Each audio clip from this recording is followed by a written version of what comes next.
ভিডিওতে তোমরা দেখেছো এই ঠাকুরগুলোয় কালার করা হয়েছিল, শেড দেওয়া হয়েছিল। আজকে তোমরা দেখতে পাচ্ছ এই প্রত্যেক কটা ঠাকুরই কিন্তু আমাদের চোখ আঁকা হয়ে গেছে। বাবা প্রত্যেক কটা মা সরস্বতীর চোখ কিন্তু এঁকে নিয়েছে। আর এইখানে কটা ঠাকুর বাকি আছে, এগুলো হবে আস্তে আস্তে। আর এইদিকে যত এই মুখের ঠাকুর আছে সবার কিন্তু চোখ আঁকা হয়ে গেছে। চোখ আঁকার পর মুখটা দেখতে কতটা মিষ্টি লাগছে।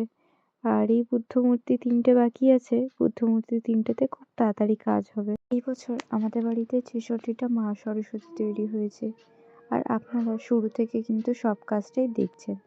তাহলে হয়তো আপনাদের মনে প্রশ্ন আসতে পারে যে এতটা কম সময়ের মধ্যে এতটা কাজ কিভাবে এগিয়ে যায়। এতটা কম সময়ে কাজ এগিয়ে যাওয়ার একটাই কারণ, আমাদের বাড়িতে সবার কাজ আলাদা আলাদাভাবে ভাগ করা থাকে। আর আমরা কিন্তু সময়ের মধ্যে নিজেদের কাজ নিজেরা কমপ্লিট করে নিই, যে কারণে আমাদের কাজ সময়ের মধ্যে হয়ে যায়।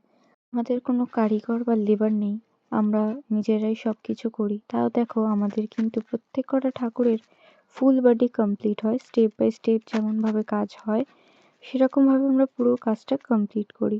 তো যাই হোক, আজকের ভিডিওটা এই অবধি। দেখা হচ্ছে নতুন কোনো ভিডিওতে।